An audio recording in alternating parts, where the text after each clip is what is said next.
Bonjour amis traders, comment allez-vous? C'est Thierry Chauvin, bienvenue dans cette nouvelle vidéo REM, réussir ensemble maintenant. Merci tout d'abord pour commencer cette vidéo de votre soutien par rapport au nouveau concept. Le concept me plaît énormément, je prends de plus en plus plaisir à vous partager, à vous faire des vidéos. C'est vrai que ces derniers temps ça a été un peu plus compliqué pour moi parce que même sur une vidéo par semaine, ça représente limite plus de travail que faire une vidéo par jour. Assez bizarrement, mais là aujourd'hui voilà, je suis très content de ce nouveau concept de une vidéo par jour. J'espère que ça va durer dans le temps et j'espère en tout cas que vous continuerez d'être aussi satisfait de la qualité. Aujourd'hui la question, en tout cas les questions, parce que vous avez été extrêmement nombreux à me poser toutes les questions. Ibrahim, dis-nous comment on trace la zone morte. C'est limite si on me menaçait pour le coup. Ce que je comprends tout à fait, c'est vrai que c'est un élément extrêmement puissant et c'est un outil qui peut être vraiment, qui peut en fait tout simplement métamorphoser votre trading. En tout cas, ça l'a fait pour moi, donc j'espère que peut-être que ça va le faire pour vous. Bien sûr, pour le coup, alors voilà, je préfère préciser avant, je ne vais pas vous donner exactement comment se fait la zone morte. C'est un outil que j'ai créé moi-même, avec l'expérience, avec le temps, etc. Vous savez que ça fait 6 ans maintenant que je suis devant les marchés financiers. Je dois être à peu près 12 heures par jour devant l'écran depuis 6 ans. Ça fait beaucoup. Les yeux ont beaucoup souffert notamment, mais voilà, bien sûr je garde beaucoup d'informations pour la formation ICT Pro, mais ça ne m'empêche pas de vous partager certains éléments sur le trading, sur la finance, etc., etc. Donc je vous propose d'aller directement sur mes écrans et on va aller sur le DAX. Le DAX, vous le savez, c'est mon bébé, c'est vraiment l'actif que je trade principalement. Peut-être 80% de mes trades sont basés sur le DAX, même si c'est vrai que ces derniers temps j'essaie de changer un peu, j'essaie d'aller sur le dos, j'essaie d'aller justement sur le Forex, etc. J'ai pas mal de projets notamment pour essayer de me spécialiser sur plusieurs actifs. Là pour le coup je vais vous indiquer vraiment sur le DAX comment ça fonctionne. Vous pourrez bien sûr prendre ces éléments là qu'on a regardé aujourd'hui et les transvaser justement sur des actifs ou d'autres indices, etc. Donc moi ce qui m'intéresse c'est comment tracer la zone morte. Alors la zone morte, il faut comprendre qu'elle est composée de 3-4 éléments clés lorsqu'on va commencer la journée de trading. Aujourd'hui je vais vous en montrer deux. Voilà, 2 ou voire 3 éléments. Bien sûr, la zone morte que vous allez voir encore une fois ici n'est pas exactement la zone morte que je propose tous les matins, mais, et ça c'est important, je vous propose une alternative. Je vous propose une alternative de quelque chose que j'ai découvert justement encore une fois avec l'expérience. Pour commencer, on va avoir besoin d'une chose fondamentale, le point pivot. Le point pivot, bon, on l'a vu les derniers jours, ça reste un élément extrêmement important. Le point pivot, juste là, c'est un outil que l'on va étudier tous les jours, qui ne bouge pas. Vous le voyez, bon, au moment où je tourne cette vidéo, on est jeudi. Le marché, ça fait 2 jours qu'il ne bouge pas. C'est inintéressant, mais c'est pas grave, ça ne nous empêche pas d'avoir peut-être des opportunités sur d'autres actifs. Là, concrètement, c'est journée d'attente, journée de patience. Le moment clé pour tracer la zone morte, c'est tout simplement en début de journée. Début de journée, c'est là où on va voir les principaux niveaux que l'on va étudier. Donc premier niveau, la zone morte va se tracer sur le point pivot journalier. Pourquoi le point pivot journalier? Pour la simple et bonne raison que par rapport à la technique que je vous ai donnée il y a ces 2 derniers jours, eh bien si on est au-dessus, on est haussier, si on est en dessous, on est baissier. Dans la majeure partie du temps, bien sûr, lorsqu'on veut vraiment trader dans le sens de la tendance. Premier élément, c'est le point pivot. Deuxième élément, c'est le gap du jour. Bien sûr, un gap ne va pas intervenir sur du Forex, étant donné que le Forex est coté 24 heures sur 24 du vendredi soir, du dimanche soir au vendredi soir, même si voilà, honnêtement je compte pas vraiment le dimanche, étant donné que je pense pas que c'est vraiment le moment pour lequel on devrait trader, mais bref, là pour le coup on est sur un indice, on est sur du DAX. Le DAX, on connaît que voilà, il ouvre à 8 heures, il ferme environ vers 22 heures, etc. Donc on a ces informations-là à l'avance. Le Forex, c'est un tout petit peu plus délicat, et vous inquiétez pas, on verra ça dans une prochaine vidéo, on verra ça du coup, normalement samedi. Mais là pour le coup, on va vraiment aller chercher les 2 informations, c'est le gap et le pivot. Exemple de la journée de mercredi, donc la journée d'hier. Ma zone morte, je la trace au début de ma journée. Donc à savoir, sur le pivot au début de la matinée, et tout simplement, juste ici, le gap. J'ai tout simplement, donc hop, en noir, mon pivot, vous le voyez ici, et en même temps, mon gap du jour. Donc mon gap, il est juste ici. Bien sûr, c'est le cours de clôture. C'est là qu'on va vraiment avoir ce niveau clé. C'est dans cette optique-là qu'on va trader cette zone. Maintenant, il y a un élément important parce que la zone morte, c'est pas juste ça. Là, c'est vrai qu'on voit que le marché tourne autour de la zone morte toute la journée, donc on se dit, bon bah, il n'y a pas de tendance. C'est exactement ce qu'on devrait se dire quand on trade, on se dit, voilà, il n'y a pas de tendance, ça sert à rien de rester sur un marché pareil, allons trader sur un autre marché. Là, il y a un élément extrêmement important qui rentre en compte, et là, c'est la variante de la zone morte que je vous propose aujourd'hui. Je vais aller clic droit, je vais aller propriété pivot, pardon, et je vais ajouter, pas la résistance 1, mais la mid résistance 1. La mid résistance 1, la mid R1, qu'est-ce que c'est? C'est tout simple, j'ai promis que j'arrêtais tout simplement. La mid R1, c'est la moitié entre le prix du pivot et le prix de la résistance 1. Donc on va l'activer ici, et on va aussi bien sûr activer la mid S1, donc le milieu du support numéro 1. Et là, comme par magie, quand on voit un petit peu ce qui se passe sur les marchés, on se dit waouh, effectivement, ça correspond très très bien à des très bonnes zones de marché. On le voit juste là, la zone morte, du coup, elle peut éventuellement aller de haut en bas. Et là, vous le voyez, on anticipe carrément un range de journée. Aujourd'hui, c'est la même chose. Aujourd'hui, on a ça et ça. C'est tout, point barre. Est-ce qu'aujourd'hui, le marché était intéressant? Pas forcément. Est-ce qu'aujourd'hui, concrètement, on avait de la tendance sur le DAX? Non. Eh bien, là, pour le coup, on le voit grâce à cette technique de la zone morte. Pivot, gap de clôture, mid S1, mid R1. À la ligne, rien de plus compliqué, rien de plus simple, si ce n'est que ces éléments-là. Et là, on peut faire du coup la même chose juste ici. On pourrait éventuellement mettre la mid R1, le pivot, le gap d'avant-d'hier, et ici, on a encore une fois la zone morte. Donc on va la dupliquer, et on a la zone morte. Au-dessus de la zone morte, on va acheter, c'est-à-dire qu'on va chercher des achats. En dessous de la zone morte, on va chercher de la vente, donc on va orienter tous nos trades à la vente. Bien sûr, c'est si on fait un style de trading uniquement dans le sens de la tendance. Si bien sûr vous tradez en contre-tendance, vous n'allez pas respecter ce principe-là. Je préfère le préciser parce que c'est toujours important, mais ces outils-là sont faits principalement pour trader dans la tendance. C'est sur laquelle je suis spécialisé. Sinon, je ne vous ferai pas autant de vidéos là-dessus. Si je fais des vidéos sur justement la tendance, c'est parce que je suis sur la tendance, je suis spécialisé là-dessus. Si j'étais spécialisé dans la contre-tendance, je vous ferai des vidéos sur la contre-tendance. Donc, sur cet outil-là, eh bien, on a quand même une puissance assez importante. Ça allait vraiment, donc même si je vais aller sur propriété prix, je vais justement aller clic droit, ajouter remplissage, prix jusqu'au pivot, donc ce qu'on a fait exactement hier, eh bien c'est là justement où on a quelque chose d'encore plus intéressant. Alors on peut faire quelque chose même de mieux, on pourrait prendre le prix qui est supérieur en fait à la mid S1, donc plutôt même inférieur. Je ne sais pas si ça va faire grand chose. Il faut vraiment arriver à faire quelque chose de beaucoup plus propre. Voilà, ça c'est pas mal. Donc ça serait le prix. Qui est inférieur. Non, on va faire quelque chose de classique, autant pour moi. Peut-être qu'on verra ça dans une prochaine vidéo. On va aller juste là.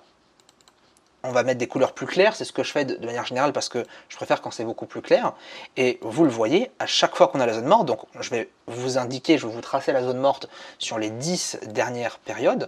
Donc ici, on a la zone morte, ici, on a la zone morte, et à chaque fois, vous le voyez, c'est quand même, c'est bluffant. C'est un outil qui est bluffant, et j'espère vraiment que vous allez vous en servir parce que moi, personnellement, je pense que c'est vraiment un combo qui va littéralement vous éviter de faire n'importe quoi. Donc voilà, sur ces dernières séances-là, vous avez donc à chaque fois la zone morte. Hop, on va le mettre ici, on va le mettre là, on va le mettre là. Donc on va dupliquer le tout pour que ça corresponde bien aux éléments. Et bien à chaque fois, quand le marché est dans la zone morte, il n'y a absolument pas de tendance. Il n'y a littéralement pas de tendance. Premier exemple, juste ici. À l'intérieur, il n'y a pas eu grand-chose non plus. Donc ici, dans ce contexte, il ne se passe rien du tout. Donc on oublie, on évite de trader à l'intérieur, on trade dans le sens de la tendance. Alors peut-être qu'il était intéressant de trader à la vente parce que le marché baissait, etc. Moi personnellement, quand je vois ça, ça ne m'intéresse pas de trader. ça ne m'intéresse pas du tout. Deuxième session, deuxième séance de trading, mercredi 15 août, donc c'était la semaine dernière. Qu'est-ce qui s'est passé? Cassure juste ici par le bas de ce niveau donc de support, de mid support. Donc là, encore une fois, le mid support, c'est le milieu entre le prix du pivot du jour et le premier support, le S1. Là, on voit que le marché est extrêmement baissier. C'est parfait, c'est génial. Pareil ici, jeudi 16 août, il ne s'est rien passé. Le marché était en range total. C'est anticipé par la zone morte. Ici, c'est pareil. Alors là, on a eu un petit mouvement baissier. Peut-être qu'il était intéressant de trader à la baisse, pourquoi pas. Mais juste après, ça revient et ça range. Ici, lundi 20 août, donc en début de semaine de cette semaine, on a une cassure dès le début de la journée de la zone morte à la hausse. Le marché explose à la hausse, on trade à la hausse. C'est aussi simple que ça. Là, c'est pareil. Mardi 21 août, donc c'était il y a maintenant 2 jours, cassure à la hausse de la zone morte, le marché monte, on fait des achats, donc là on est en 15 minutes, donc il faut éventuellement aller sur du 5 minutes, aller sur du 1 minute, en tout cas aller sur des unités de temps plus courts, et à partir de là, on peut trader dans le sens de la tendance, mais en plus de ça, en évitant les périodes de range potentiel. Et pour moi, c'est pour ça que cette zone morte, elle est extrêmement importante, elle est même, depuis en tout cas que je l'ai découvert, je m'en passe plus. Je m'en passe plus parce que depuis que j'ai compris justement que cette zone morte, elle peut vraiment arriver à enlever ces moments où on ne sait pas trop si vraiment le marché est en tendance ou pas, on tente un trade et on le perd. À partir du moment où j'ai arrêté de vraiment perdre bêtement grâce à cette zone morte, je me suis dit, waouh, cet outil-là, il est important. Ne me demandez même pas comment je fais, comment j'ai créé, j'ai réussi à mettre en place cet outil, je ne m'en rappelle même plus. Mais en tout cas, quand je l'ai créé, je me suis dit, waouh, il y a peut-être quelque chose à exploiter. Et à partir de là, j'ai travaillé, et j'en suis rendu à cet outil-là, qui pour moi est complètement fabuleux. Alors, vous le voyez, je dis peut-être oui, c'est fabuleux, etc., mais ça fait un peu marketeur, etc., ce que je comprends tout à fait, mais la technique, je vous la propose gratuitement, donc je peux rien faire de plus si ce n'est que vous partagez ça. Et quand on voit justement ce genre de mouvement comme la journée d'hier, donc le mercredi 22 août, toute la session était en range et ça a été anticipé par justement cette zone morte. Et c'est pareil pour aujourd'hui. Aujourd'hui, on n'a eu aucun mouvement intéressant. On a eu malgré tout une publication de la BCE, des comptes rendus, etc. à 13h30. Le marché n'a même pas bougé. À 15h30 avec l'ouverture US, ça n'a pas bougé non plus. Et ça a été anticipé par les bornes de la zone morte. Alors bien sûr, dans cette zone morte-là, on a effectivement un centre, un noyau. Et ce noyau, il est donné justement par le pivot et par le gap. Donc dans ces zones mortes-là, on a vraiment ce noyau central, vous le voyez par exemple ici, on a ce noyau central. Et au contact de ce noyau central, on a cet outil, enfin cet esprit qui s'appelle le reverse. Le reverse, c'est lorsque le marché en fait va se retourner assez violemment ou va rebondir tout simplement pour changer de tendance sur un instant T, sur un mouvement ou un prix. Et le noyau, c'est exactement ça. C'est-à-dire que quand vous regardez justement ces noyaux-là, vous prenez par exemple cette journée ici, journée de gap, à chaque fois vous voyez qu'on est venu, donc si je supprime un peu des éléments, parce que c'est vrai qu'on a pas mal gribouillé le graphique, si jamais vous voyez qu'on a un reverse ici, on a un reverse juste là, donc on a encore vraiment cet esprit de reverse de rebond sur la ligne de prix, et ensuite on le casse avec un flux assez important. On a un mouvement de prix qui est assez rapide en fait, mine de rien, parce que ce noyau central est un niveau clé. Donc voilà un peu en gros à quoi consiste la zone morte. C'est vraiment ce genre d'éléments, encore une fois je me répète, mais c'est pas exactement la totalité de la zone morte, mais c'est un premier, c'est un outil plus simple que je vous propose, et je suis sûr que ça peut vraiment, encore une fois aussi, métamorphoser ce trading. C'est-à-dire que si vous appliquez le conseil de je trade dans la tendance, et à côté de ça, justement, je vais analyser ma tendance en plus du pivot de la moyenne mobile 100 avec la zone morte, moi je pense honnêtement et sincèrement qu'on peut vraiment changer un trading. Alors je ne suis pas en train de dire voilà faites ça et vous allez être gagnant du jour au lendemain. Je suis vraiment en train de dire que cette application là, que vous soyez trader débutant, confirmé ou quoi que ce soit, même si vous avez 4 ans d'expérience derrière vous, ces outils là sont toujours un plus dans votre trading et ça peut vraiment soit vous faire moins perdre, soit vous rendre gagnant, ou soit vous faire gagner encore plus. Donc je pense qu'il y a tout à gagner en essayant d'utiliser cette méthodologie. Bien sûr, l'idée c'est juste d'aller voir de votre côté, ouvrez votre plateforme, regardez, faites des tests, essayez d'implémenter ça dans votre station, dans votre système de trading. Si ça ne vous intéresse pas, si vous pensez que ce n'est pas intéressant, bien sûr, vous êtes libre de ne pas l'utiliser. Vous pouvez aussi donner votre avis dans les commentaires, j'y répondrai, on peut avoir toujours un débat, c'est intéressant. Ça ne me dérange pas d'avoir des commentaires négatifs quand bien sûr c'est construit, hein, quand c'est juste des commentaires oh là là t'es nul lol. Bon voilà, au bout d'un moment on est là pour apprendre, on n'est pas là non plus pour faire les enfants, mais dans ce système-là, moi je trouve qu'il y a vraiment quelque chose d'intéressant à faire. Je trouve vraiment qu'il y a une réflexion derrière qui était vraiment amenée à se dire je veux trader dans le sens de la tendance. Donc pour ceux qui vont trader contre la tendance, malheureusement c'est pas fait pour vous les gars. Je suis désolé, mais pour ceux vraiment qui veulent se concentrer, pour vraiment les personnes qui débutent sur les marchés financiers, quand je dis débute, c'est aller approximativement jusqu'à 1 an d'expérience. Après 1 an d'expérience, on commence à être, on va dire, dans pas un bon trader, mais on commence vraiment à tâter un peu plus les marchés financiers. En dessous d'1 an, je pense que réellement, cette stratégie peut vous apporter beaucoup. En tout cas, moi personnellement, si j'avais utilisé cette méthode il y a encore, je sais pas, à mes débuts, en final, hein, si j'avais utilisé ça ma première année de trading, peut-être que j'aurais mis plus de temps à crasher mon compte de trading. Je l'aurais forcément craché parce que tout trader rentable crache son premier compte de trading, mais j'aurais peut-être mis un peu plus de temps et j'aurais peut-être mieux réfléchi par rapport à ça. Et rien que ça, je pense que ça m'aurait valu peut-être aller 6 mois d'expérience en moins. C'est-à-dire que j'aurais gagné peut-être 6 mois d'apprentissage. Peut-être que si j'avais appris justement la technique du pivot et de la moyenne mobile 100, peut-être que j'aurais gagné, je sais pas, j'aurais gagné peut-être 6 mois de plus. Donc au final, ces deux éléments-là, on gagne 1 an. Et c'est énorme, 1 an d'expérience. Vous imaginez que 1 an, ça peut vous faire gagner justement. Donc en étant rentable 1 an plus tôt, imaginons on est rentable à 6% par mois, c'est énorme. C'est-à-dire que globalement, vous pouvez gagner 80% de gains en plus, rien qu'avec les deux méthodes que je vous partage, juste parce que vous avez gagné du temps en maturité devant les marchés et en connaissance, tout simplement. Donc la maturité vient avec la connaissance et inversement, les connaissances viennent avec la maturité, mais je pense que ces éléments-là peuvent être extrêmement importants.